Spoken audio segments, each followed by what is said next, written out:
Selamat pagi dan salam sejahtera bagi kita semuanya. Saya Andi Herawati, perwakilan dari SMP Negeri 4 akan mempresentasikan inovasi kami yang diberi nama GIDIS P4 atau Giat Literasi SMP Negeri 4. GIDIS P4 atau Giat Literasi SMP Negeri 4 Mojokerto.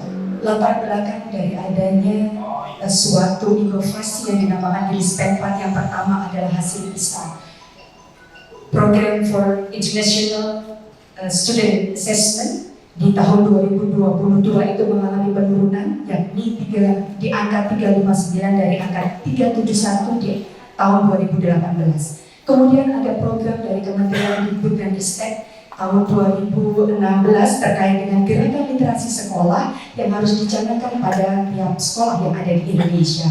Kemudian ketiga yang melatar belakangi kami adanya kegiatan literasi, yakni banyaknya program-program terkait dengan gerakan GLS yang diadakan di sekolah kami SMP Negeri 4. Kemudian dari adanya COVID pandemi itu menurun karena anak-anak harus belajar online atau secara daring untuk pertama kalinya, sehingga minat baca perpustakaan yang sangat jarang dikunjungi, bahkan tidak ada karena pembelajaran dari rumah.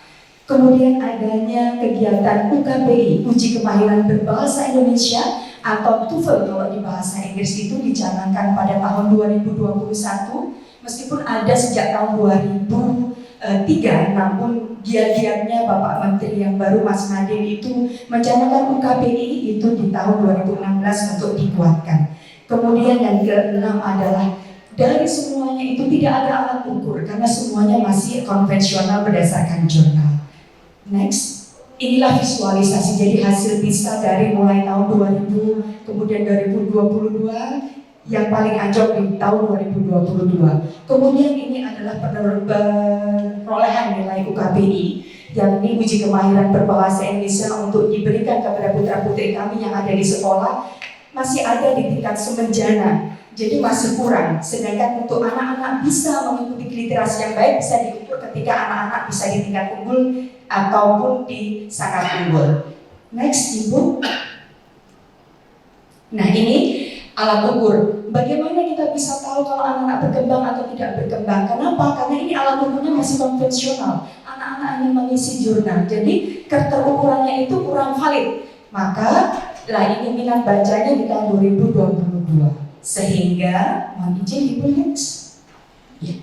Kami memberikan bekerja sama, berkolaborasi bersama teman-teman untuk mencari ide-ide, menganalisa dari memetakan aset-aset dan karakteristik sekolah, kemudian berdiskusi bagaimana cara pemecahan sehingga literasi yang lainnya menurun ini bisa meningkat meskipun di masa-masa pandemi.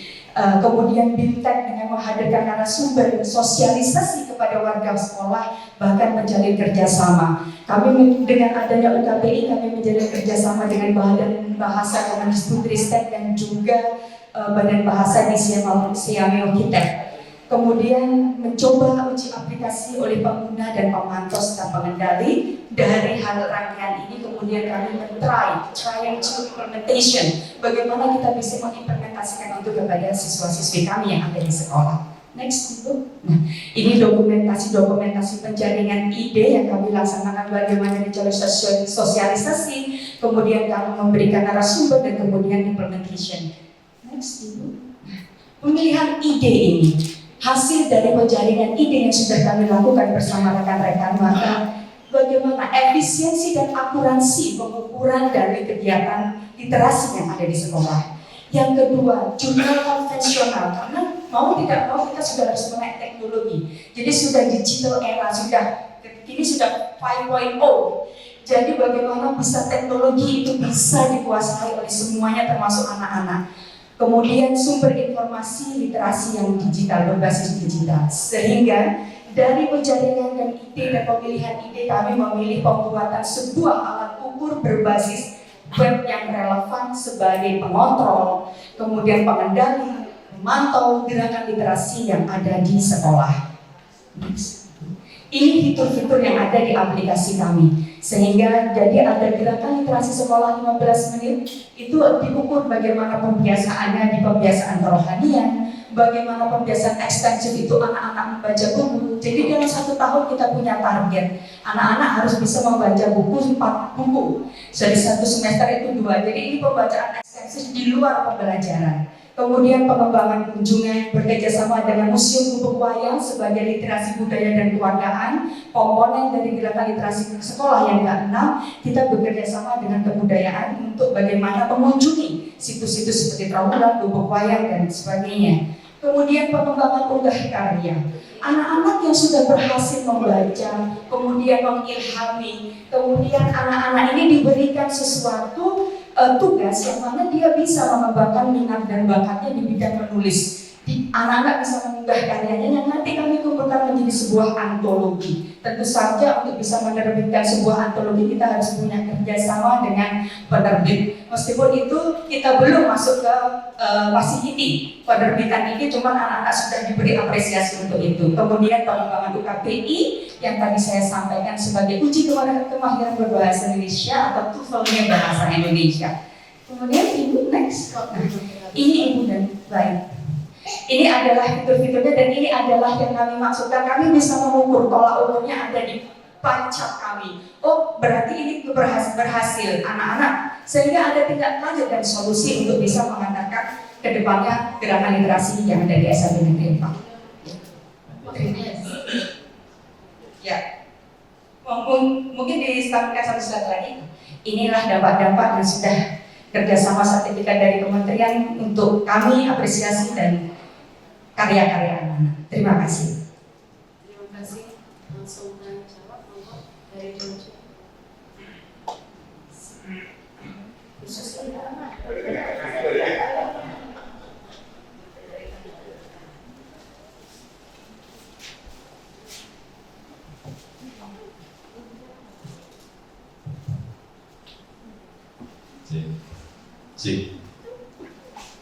Ya, nanti kalau presentasi to the point aja deh, biar kita paham inovasinya gitu ya.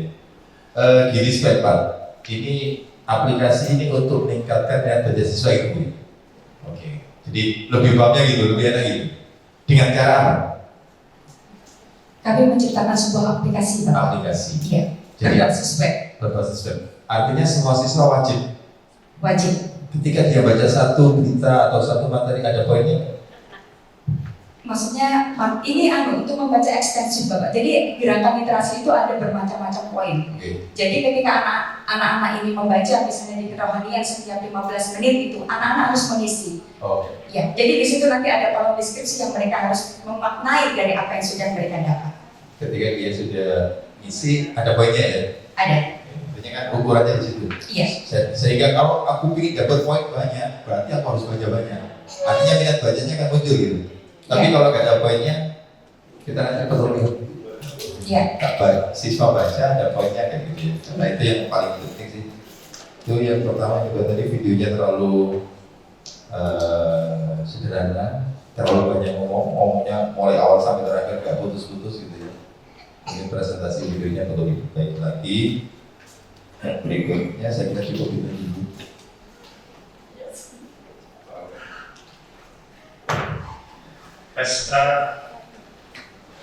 Menarik ya sebenarnya untuk literasi karena ini menjadi konsep pemerintah juga. Tanggal 6 sampai 8 besok ada rapor literasi di Lombok Utara. Kami juga diundang untuk memateri tentang inovasi literasi. Terkait dengan desain aplikasi bukan dalam aplikasi itu kan tipologi ada 3 ya. Aplikasi informatif, komunikatif, transaksional. Saya lihat di sini sudah ranahnya aplikasi komunikatif karena siswa juga diberi ruang untuk mengunggahnya.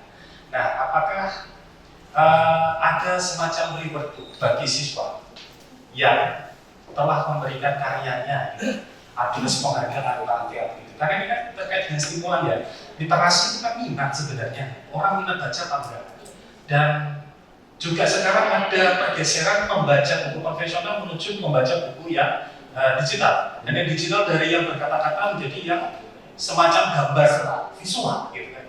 Nah, stimulusnya kalau ada, apakah sudah bergerak ke arah sana gitu.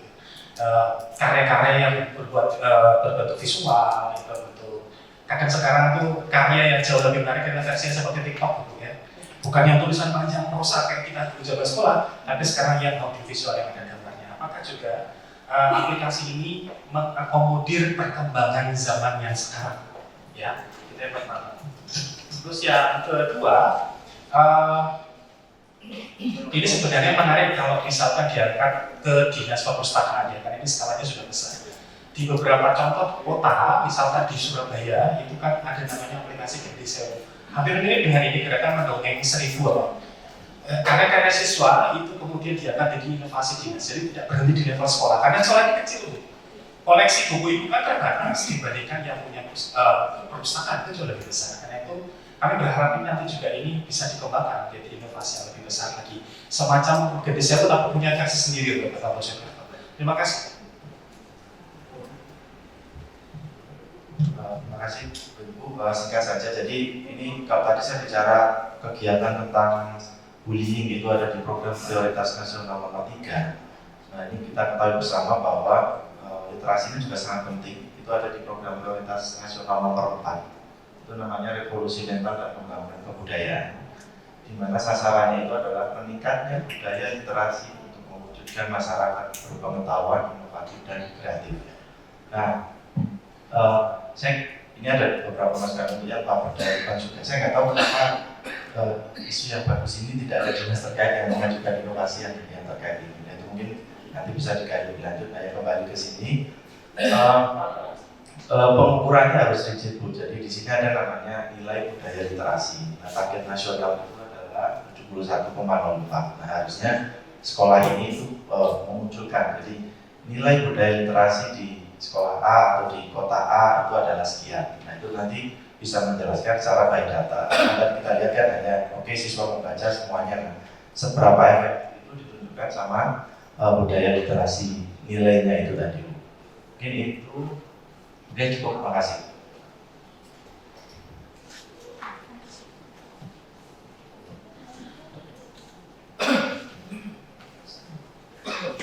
Baik, menarik sekali ini, menarik inovasinya. Dalam arti saya juga teringat dengan inovasi yang sebelumnya dari Dinas Perpustakaan Kota Mojokerto juga ada perpustakaan ceria itu ya, yang mendongeng gitu. Saya rasa dalam arti kita ke gerakannya ya untuk gerakan literasi itu tadi ya. Bagaimana cara meningkatkan literasi terutama di anak-anak gitu. Maksud saya itu sekali lagi di sini kan nanti inovasinya pada akhirnya inovasi Mojokerto. Jadi mungkin bisa saling melengkapi gitu antara dua dinas ini. Bagaimana supaya ini sudah bagus, tapi yang lain juga bagus gitu. Jadi bukan hanya untuk melalui aplikasi, kan inovasinya ada aplikasi untuk mengukur ya, sekaligus mengukur sekaligus untuk tadi melalui pembiasaan ekstensif itu tadi yang lebih ke literasinya itu tadi ya, seberapa banyak orang siswa membaca. Namun apakah cuma saya bertanya ini pengukuran itu apakah dari anak-anak pinjam buku saja terus kemudian dibaca di perpustakaan atau bagaimana? Nah itu yang saya belum tahu. Dan mungkin ditambahkan lagi ada programnya bukan hanya membaca ini, nanti ada dongeng atau apa tadi membuat karya ilmiah juga bagus. Oke, mungkin itu dari saya.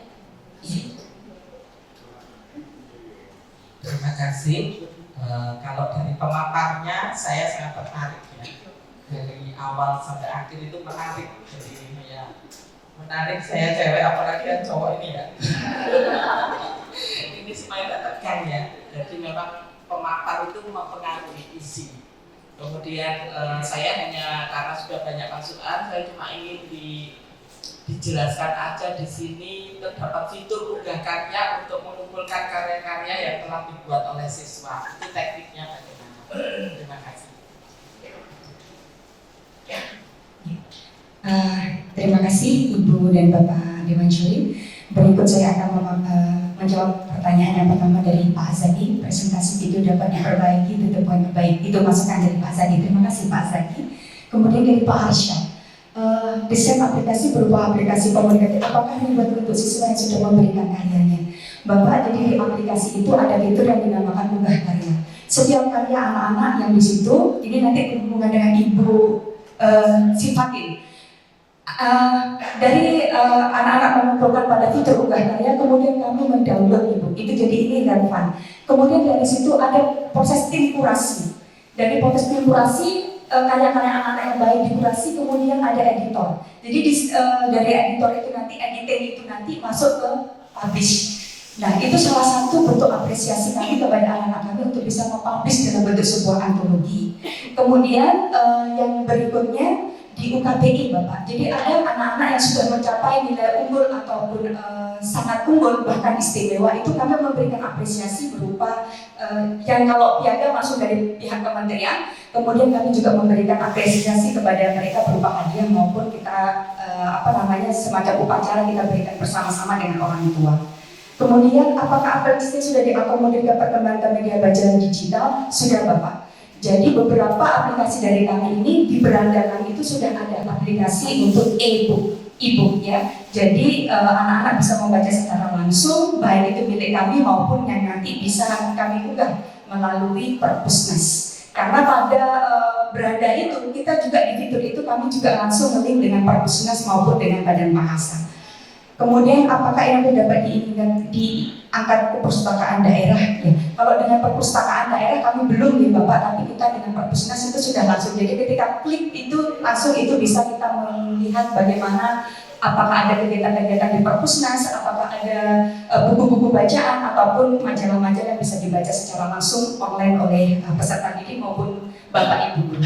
Kemudian dari Pak Roni perlu pengukuran yang rigid untuk dapat menunjang prioritas nasional. Baik Pak Roni, jadi kami pun sudah berupaya ke sana karena alat ini adalah sebagai alat ukur atau mengontrol anak-anak sejauh mana data ini bisa menjadi tidak lanjut bagi kami. Jadi tiap-tiap fitur yang tadi saya sampaikan, baik itu fitur unggah karya, kerohanian, kemudian membaca ekstensif, semua itu ada palicaknya, ada data. Dari kita main tapel tahun pelajaran 2021-22 pancatnya kita menunjukkan ke angka berapa. Bagaimana tidak lanjutnya di tahun depan kita memberikan program-program baru penyegaran. Kemudian di tahun 2023 bagaimana pancatnya sehingga kita tahu bisa mengukur dan terukur untuk bagaimana perkembangan literasi di sekolah kami. Kemudian dari Bu Fatin tadi terkait gerakan untuk meningkatkan dapat dikolaborasi dengan perpustakaan dan kearsipan bersama dengan Bapak Arsyad tadi pengukurannya dilihat dari mana? Ya Bu Fatin. Ya, jadi Bu Fatin kami mengukurnya itu tadi setiap kegiatan kami ada laporan. Jadi mungkin di slide nomor 8 bisa ditayangkan Ibu. Itu ada setelahnya dan itu. Jadi ini adalah data panjang kami. Kami mengukurnya seperti itu. Jadi anak-anak tidak hanya membaca saja, tapi ketika anak-anak kunjungan, anak-anak harus bisa menangkap makna dari apa yang mereka dapat oleh narasumber ataupun guide yang mengantarkan mereka, sehingga ini nanti anak-anak mengunggah. Jadi di kunjungan itu nanti ada deskripsi apa yang sudah kamu dapat seperti itu, sehingga ini data anak-anak sudah bisa menangkap makna.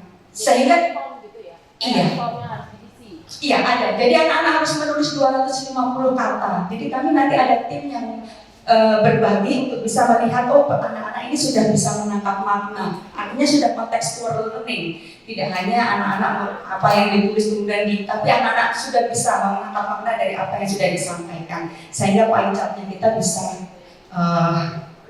bunyi, artinya terdata dengan baik. Jadi tiap-tiap fitur, mohon izin dari fitur 1, 2, dan 3 ini masing-masing punya data laporan yang masing-masing dipegang oleh tim dari literasi. Kalau dibaca itu yang tulisan itu tadi, yang di data ini coba diperluas. Oke, yang atas apa? Tulisan angka karya. Jumlah murid Bapak. Itu jumlah murid. Ya. Yang kedua? Yang kedua ada jumlah yang sudah input data. Oke, terus? Kemudian jumlah murid yang sudah memenuhi kriteria. Oke. Ya. Yang berikutnya jumlah murid yang tidak memenuhi kriteria. Oke. Saya cuma membayangkan saja bahwa aplikasi ini ada teknik analisisnya gitu ya. Setiap hari 1 minggu itu berapa murid yang akses, berapa buku yang dibaca, berapa TSR-nya, time speed reading-nya, berapa menit per siswa dan sebagainya. Seandainya data itu dimunculkan, pergerakan dari bulan ke bulan sampai ke tahun mungkin lebih kelihatan banget gitu. Sehingga capaian ending akhirnya adalah grafik ini. Sehingga kalau di website kan ada traffic analysis, sehingga nanti kelihatan. Gitu. Masukan dari Pak Zaki. Terima kasih Pak Zaki. Jadi kami di masing-masing fitur ada capaian-capaian yang akan menjadi tolak ukur dan evaluasi kami ke depannya. Jadi kembali lagi ke pertanyaan. Ya. Kemudian mau dijelaskan terhadap fitur unggah karya tadi Bu Sisil. Bagaimana fitur unggah karya? Jadi kalau kita mau punya tugas untuk anak-anak di level 1 atau di jenjang kelas 7, 8, dan 9 seperti cerpen ataupun puisi ataupun menulis poster, dan itu nanti seperti yang saya sampaikan Ibu Sisil bahwa kita akan mengkurasi, kemudian kita edit, kemudian ketika itu sudah layak diterbitkan maka itu kita bekerja sama dengan penerbit untuk bisa menerbitkan itu dalam bentuk indie gitu. Penerbitan indie menjadi sebuah antologi bagi anak-anak yang bisa memberikan semangat bagi mereka untuk terus berkarya. Begitu Ibu. Terima kasih. Ya. Ya. Demikian tadi Ibu dan Bapak Juli maupun Bapak Ibu semuanya presentasi dari SMP Negeri 4. Saya akhiri. Wassalamualaikum warahmatullahi wabarakatuh. Salam literasi.